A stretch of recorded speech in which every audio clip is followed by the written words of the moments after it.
This is Rachel Dworkin from the Chemung County Historical Society. Today is July 13th. We are recording for the Covet Memory Project. I am here interviewing... My name is LaVern Phelps, and I'm the town supervisor for the Town of Catlin. Okay. So, what is the main revenue for the Town of Catlin normally? The main revenue? Yes. It starts out with property tax, but we do rely very heavily on sales tax. And we also, for our highway repair and road maintenance, we rely heavily on the state CHIPS program. Plus, we also get income from mortgage tax, Spectrum, and the Millennium Pipeline. Okay. How has COVID impacted those revenue streams? In reference to property tax, that was already collected back in January. So if there's going to be an effect of that, we won't see that until January of 2021. The state sales tax, there's been a lot of conversation about a 30% cut in state sales tax. So we budgeted $500,000 in state sales tax for this current year, and if we lose 30% of it, that's $150,000, which is a lot of money for us. The CHIPS program, which we use for highway, we get $136,000 for that, and then we also get some money for winter recovery, which is a program that the state either funds or doesn't fund. And then we get Paved New York, which is something that the state either funds or doesn't fund. So we only put it in our budget $136,000 because we know that's what our CHIPS money is. With the winter recovery money, it brings it up to, and I'm going to say it's $186,000 total that our town has the capability of using. However, the state is put that out that the money is there in the budget, subject to a 20% reduction because of COVID. So my highway superintendent, myself, and a board member, and our accountants sat down and we redid our calculations for the budget, reflecting the 30% cut in sales tax, the 20% cut in the CHIPS money, and we also did a wide variety of money savings items. For example, we had a pickup truck that was ordered. We called to see if we could cancel it, but we couldn't. So the truck, and I'm just going to talk in round numbers, the truck was $40,000. We had planned on selling the 5-year-old truck for $20,000 and thereby out of the budget pay $20,000 for the truck. But because of COVID, and in order to scale back on some of our savings, we actually contacted the dealer and we're going to lease the truck for $4,500, thereby saving over $16,000 out of the budget for this year. Now, we had planned on paying the truck off, so we wouldn't have any payments next year, but we'll have the lease payments for, I think it's 4 years. So we've scaled back. We had financing for a loader, and we have financing for a truck through the USDA. The USDA loans are like 15 years. We never pay anything that long, but it gave us flexibility when we took them out.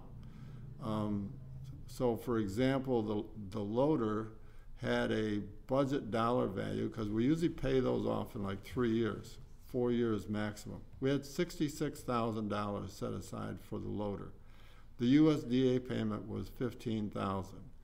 So the original plan was to pay the $15,000 and then put another $50,000 right on top of it to pay the principal down.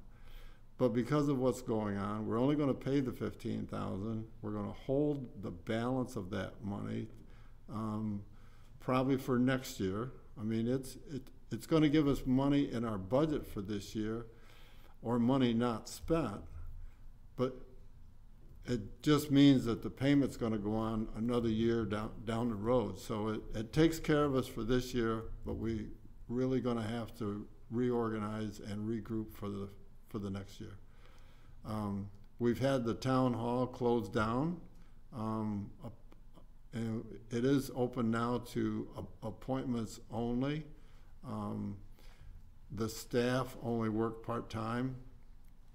Our deputy clerks didn't work at all, or very, very little, in order to save on dollar values.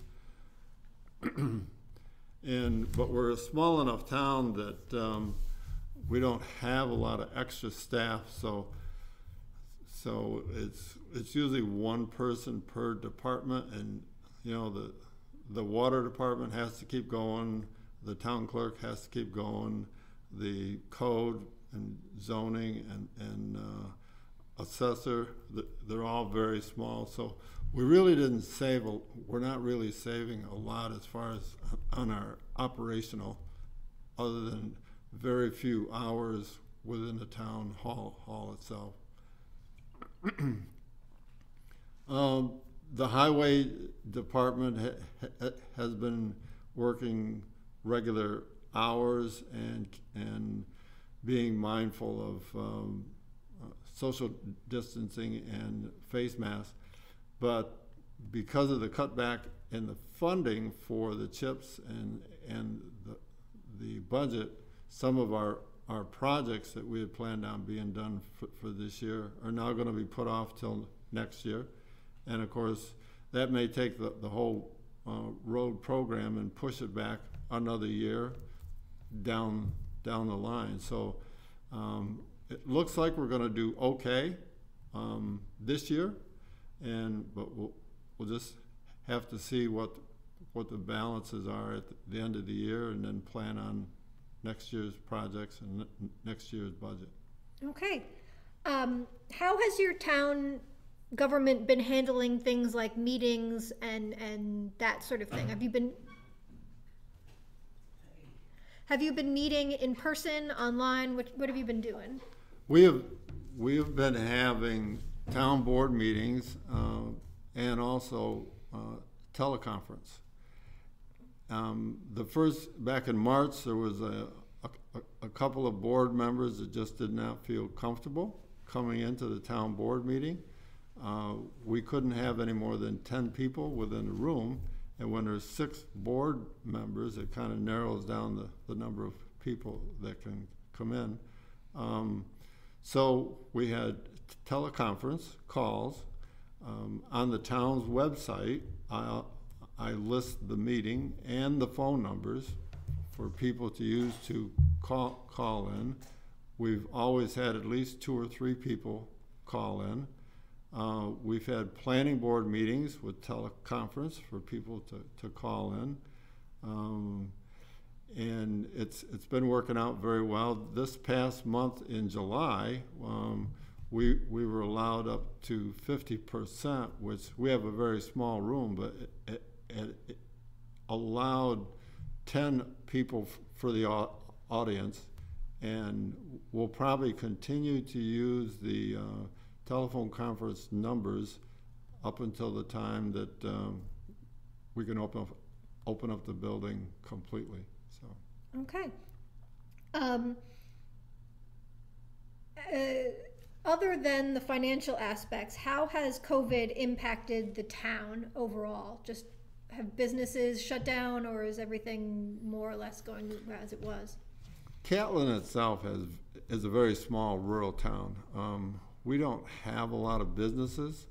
The businesses that we do have, to the best of my knowledge, none of them really closed down. The auto repair shops have stayed open.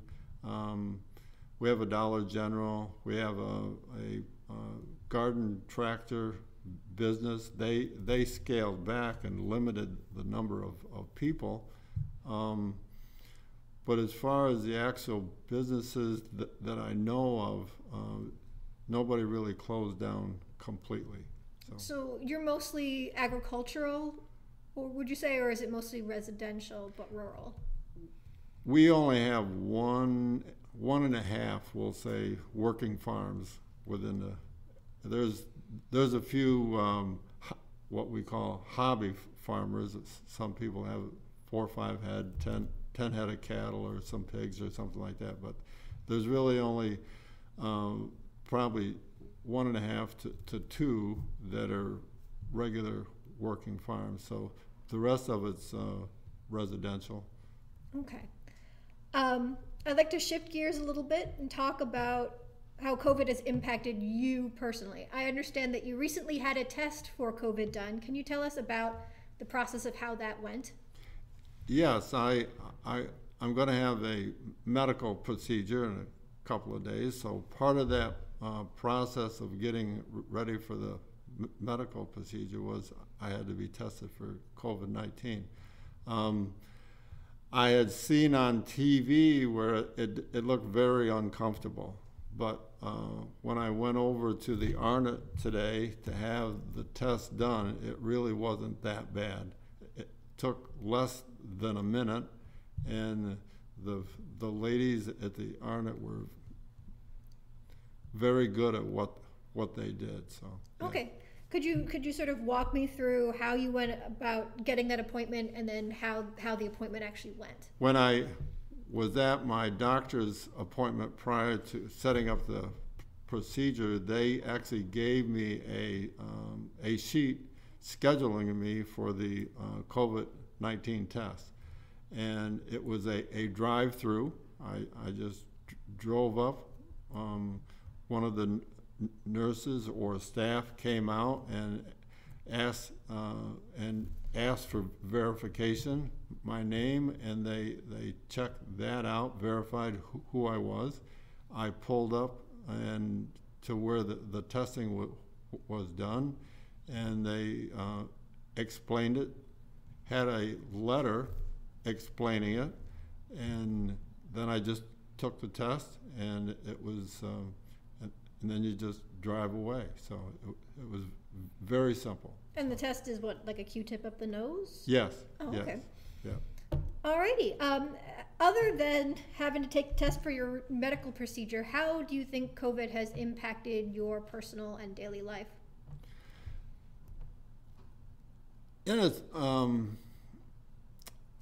It's affected me quite a bit, to the point that I'm always helping somebody or doing something, whether it's at the town hall, at my local church, around home, helping the neighbors, and of course my local church has been very compliant, always concerned about spacing and people and hand wash, and down to the point that our church services was online for quite a while. What church do you attend? I go to the Grace Lee Wesleyan Church. It's over on Route 414 in Beaver Dams. Okay. So, and for quite a while, the services were just online, and within the last 3 weeks, they've opened it up so that we can have X number of people. The church is having 3 services, at 8 o'clock, at 9:30, and 11:30. You actually email in or call in and register, and they put your name on the back of the chair, so that when you go in, they use metal chairs because they're all wiped down between services, and your name is on the back of the chair, so you know exactly where you're going to sit. You're spaced out through the whole room. When church is over, you're released to leave in a controlled release. Nobody's allowed to stay within the building to have a conversation.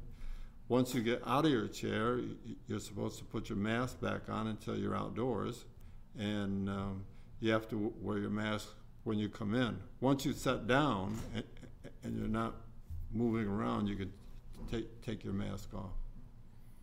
So, and in reference to doing things for my neighbors or friends, you almost get into the habit of standing back 6 feet. I mean, this has been going on long enough that you almost, as soon as you walk up to somebody now, you just automatically stay back, whether you have your mask on or not. We haven't really gone anywhere. We've done some takeouts. We normally go visit our daughter, which lives up in the Albany area. We usually see them like 3-4 times a year, and we haven't been there at all. So that has affected us as far as, and I really don't even go see my mother that much, who's 92 years old, just for the sake. Does she live in the area? Yes, she lives in Horseheads. Yeah. And she's very, very active when she can be, but this is kind of holding her back just a little bit too. So I call her on the phone, and I've been down to see her just a few times. I do have to say that New York State and Chemung County, we've been really blessed with the low numbers that we had. So people are probably a little bit more lax now than what they should be. But if we lived in the southern states or down around New York City or someplace like that where the numbers are a lot higher, people would probably be a little bit more stricter and a little bit more compliant. Unfortunately, people are getting tired of wearing masks and doing the social distancing, so you see a certain amount of people that just don't want to do that, you know. But it's because of our low numbers, and it's because we've been safe that people have that feeling today.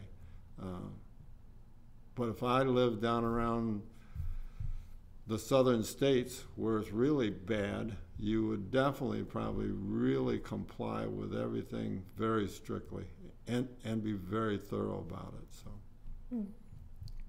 Anything else you'd like to add, either about your own personal experiences or what's been going on in Catlin?